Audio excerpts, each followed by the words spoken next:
boot heel to his massive nose. His head cracked back with a satisfying crunch of teeth and bone. His body collapsed limply out cold. To the side, Schmidt placed a round through the other enemy's ear as the gunman tried to bring his rifle around. The sudden cessation of gunplay inside the cafe left only the ringing in their ears, muffling the firefight outside. Malcolm stalked low to her side as Schmidt poked his head and shoulder into the kitchen, leading with his pistol. "All clear back here," he called out, falling back to her. Red-faced with fury, Malcolm lifted the muzzle of his weapon toward the cold-cocked man on the floor. "Don't," Jenna said. "We may need him to talk." Malcolm nodded. She kept her Glock on the downed man. "I'll watch him. Go help Painter and Drake." From the escalation of rifle fire out there, they were in trouble. 8:20 a.m. "They're flanking us," Drake said. Painter recognized this too. He crouched, shoulder to shoulder with the Marine behind a metal trash bin. The shelter barely offered him cover for the two men as they fired from either side at the trio of gunmen across the road. Unfortunately, the enemy had a distinct advantage. A row of cars lined the far sidewalk, offering plenty of cover and maneuverability.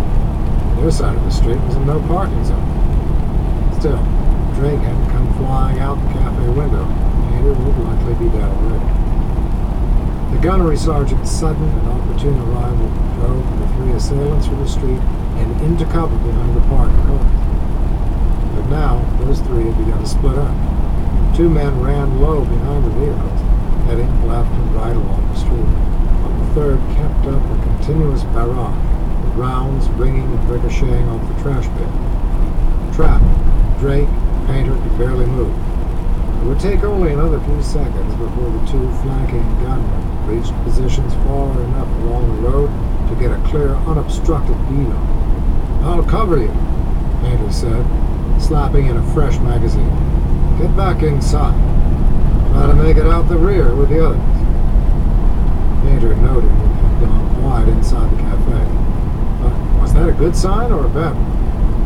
Then fresh gunfire erupted, blasting out from the shattered window of the cafe and strafing the row of cars across the street.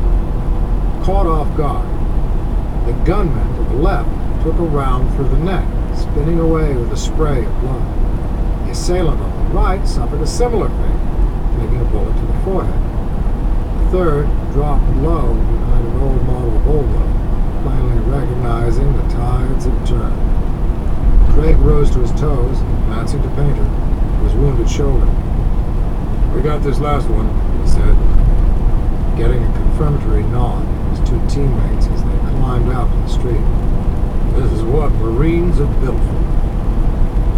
Painter knew better than to protest. "Try to take him alive." As if sensing his coming demise, the hidden man started shouting, not at them, but from the sounds of it into a phone radio, likely calling for help and backup. Painter caught a few words in Spanish, but the rest was a mix of some unknown native patois. One word in Spanish caught his attention. It was repeated again, more urgently.